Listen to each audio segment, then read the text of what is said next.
Oi, pessoal, tudo bem? Vamos mergulhar hoje nos fundamentos do desenho técnico. Muita gente acha que isso é coisa só para engenheiro ou arquiteto, né? Mas a gente vai ver que, na verdade, é uma forma de comunicação super poderosa para qualquer pessoa que queira criar alguma coisa. É basicamente a linguagem que transforma uma ideia em algo real. Vamos lá? Pensa só, como é que se constrói um prédio ou até um smartphone se as pessoas envolvidas não falam a mesma língua?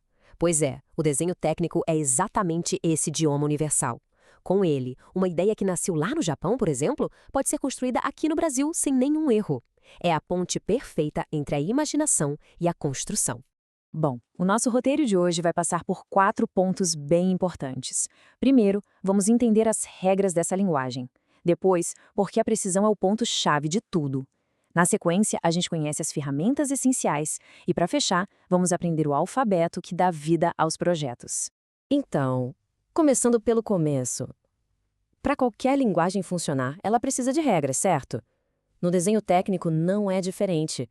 São as normas que garantem que todo mundo leia a mesma coisa, não importa o lugar. E o ponto central é exatamente esse aqui, a padronização. É por isso que existem órgãos como a ABNT, com as famosas normas NBR. Elas definem tudo, desde a grossura de uma linha até o que cada símbolo significa.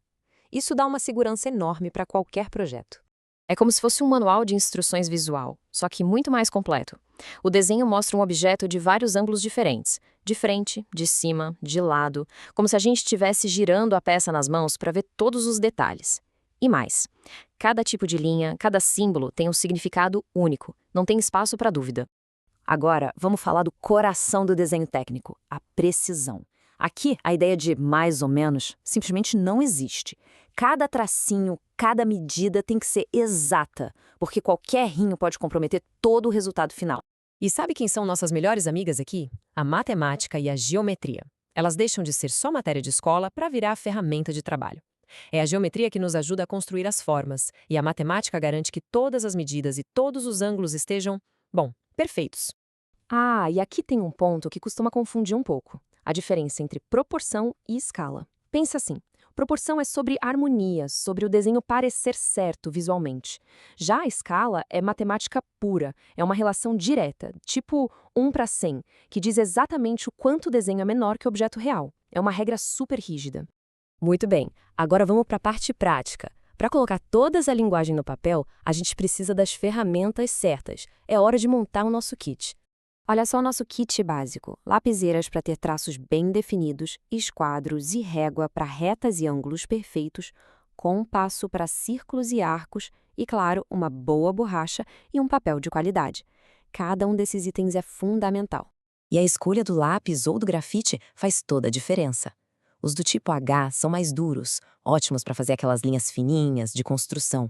Já os do tipo B são mais macios, mais escuros, perfeitos para destacar os contornos principais do desenho. Ter essa variedade dá um controle total do resultado. E hoje em dia, as ferramentas modernas ajudam muito. As lapiseiras, por exemplo, mantêm a espessura da linha sempre igual, o que é ótimo para a consistência do desenho. E quando a gente usa com um bom esquadro, o apoio é perfeito e os traços saem super limpos e precisos. Com um simples par de esquadros e um transferidor, dá para construir qualquer ângulo que for necessário. E o mais legal é que, combinando os esquadros, a gente consegue traçar linhas paralelas com uma precisão incrível. São ferramentas simples, mas muito, muito poderosas. Chegamos na parte talvez mais importante, a gramática do desenho. Se as ferramentas são a caneta, os tipos de linha são o nosso alfabeto. Vamos aprender a ler e a escrever com elas.